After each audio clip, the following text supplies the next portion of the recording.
and welcome to our brand new season of Pirate News. I'm Bryn Connolly. And I'm Brianna Bernath. Today, we will cover everything from campus events, Seton Hall sports, and your 5-day weather forecast.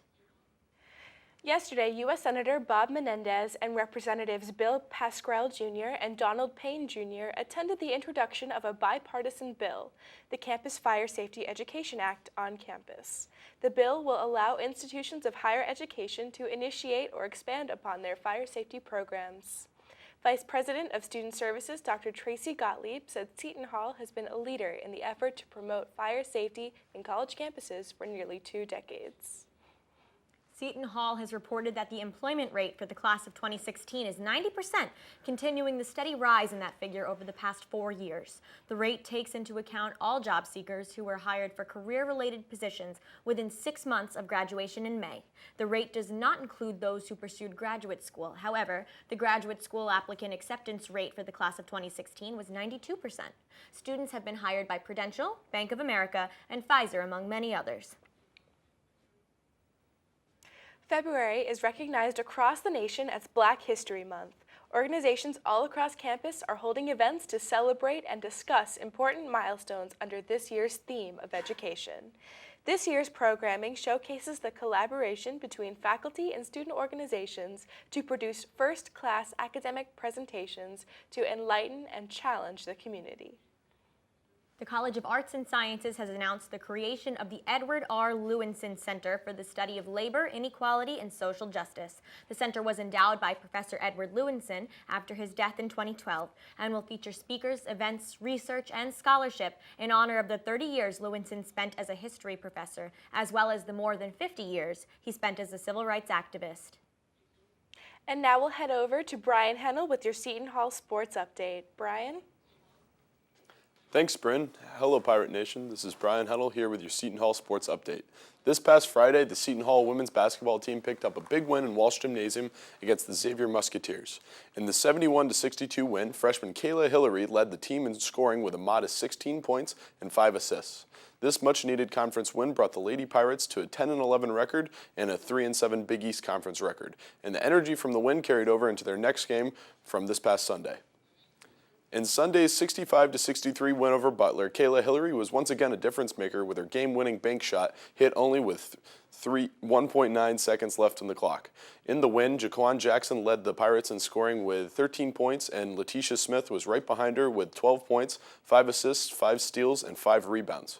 This conference win leaves the Pirates with a 500 overall record and a 4-7 Big East record. The ladies return to action Friday in Wisconsin when they take on Marquette.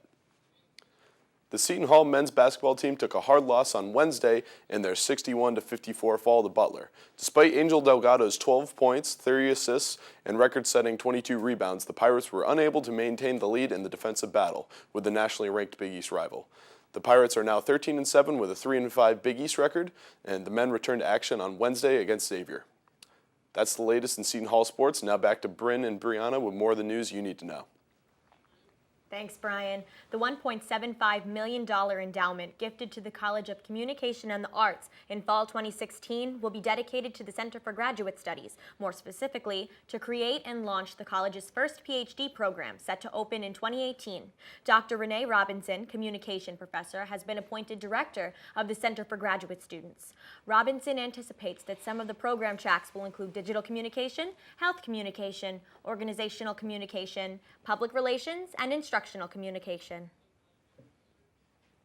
Another Get Hired boot camp will be held on Saturday, February 25th in the main lounge of the U Center.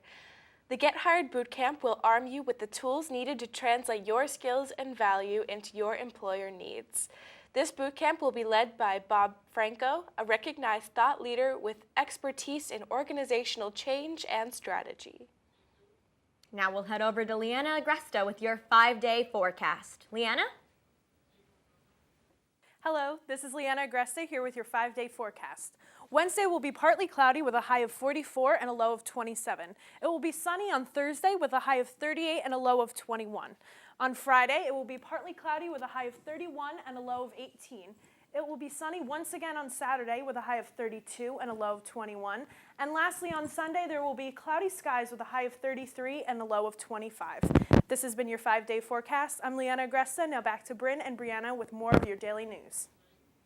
Thanks, Leanna. Robert Kelchin, Assistant Professor of Higher Education in the Department of Education Leadership, Management, and Policy, has been interviewed by several news agencies on the future of higher finance. Kelchin has been interviewed by The Atlantic, Inside Higher Education, and National Public Radio, among others. Kelchin's research focuses on higher education finance and accountability policies.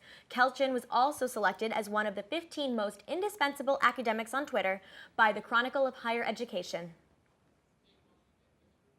New York has taken steps to passing a tuition-free college program for low and middle-income families. While this is not a new thought, Governor Andrew Cuomo presented his plan to put this thought into action just a few weeks ago. His plan is called Excelsior Scholarship Program and will provide free tuition to 2- or 4-year state schools beginning in fall of 2017 to families making less than $100,000 a year. While New Jersey does not currently have a plan in place, it is hoped by many that if the Excelsior program is successful, a similar thing will happen here. This concludes our broadcast of Pirate News. I'm Brianna Bernath. And I'm Bryn Connolly. Thank you for watching and have a great day.